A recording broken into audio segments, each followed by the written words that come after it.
எடப்பாடி பழனிசாமியின் பதவி பறிப்பு மகிழ்ச்சியில் பன்னீர்செல்வத்தின் ஆதரவாளர்கள். நாடாளுமன்ற தேர்தல் வருவதற்கு முன்பாக ஜனவரி 14ஆம் தேதி பன்னீர்செல்வம் அவர்கள் தொடர்ந்த மேல்முறையீடு வழக்கானது இறுதி தீர்ப்பு பன்னீர்செல்வத்திற்கு சாதகமாக வரும், அதில் எந்த ஒரு மாற்று கருத்து கிடையாது என்றும் தற்பொழுது தகவல் ஒன்று வெளியாகி இருக்கிறது.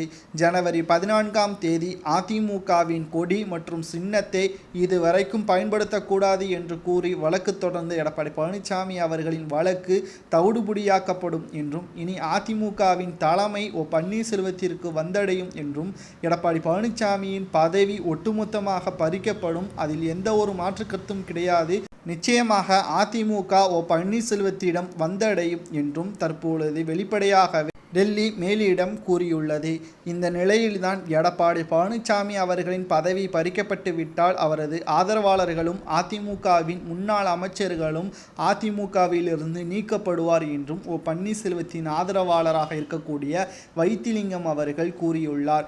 மன்னிப்பு கேட்டு பன்னீர்செல்வம் அவர்களின் காலில் விழுந்தால் மட்டும்தான் முன்னாள் அமைச்சர்கள் அதிமுகவில் இருந்து நீக்கப்படுவது தவிர்க்கப்படும். ஆனால் எடப்பாடி பழனிசாமி அவர்கள் மட்டும் மன்னிக்கப்பட மாட்டாது, அதிமுகவின் துரோகி என்றும் பன்னீர்செல்வத்தின் ஆதரவாளராக இருக்கக்கூடிய வைத்திலிங்கம் அவர்கள் கூறியுள்ளார். இனிதான் ஆட்டம் ஆரம்பமாக போகிறது. நீதிமன்றம் தீர்ப்பிற்கு பிறகு நிச்சயமாக துரோகிகள் அனைவரையும் அதிமுகவில் இருந்து ஓடவிடுவோம் என்று பன்னீர்செல்வம் மட்டுமல்லாமல் அவரது ஆதரவாளர்கள் வெளியிட்டுள்ள வீடியோ தற்பொழுது வைரலாக பரவி வருகிறது. அதிமுக புரட்சி தலைவர் எம்ஜிஆர் அவர்கள் உருவாக்கி புரட்சி தலைவர் ஜெயலலிதா அவர்கள் சிறப்பாக வழிநடத்தி தற்பொழுது துரோகி கையில் இருக்கிறது. அதை மீட்டெடுக்காமல் நாங்கள் ஓய மாட்டோம்.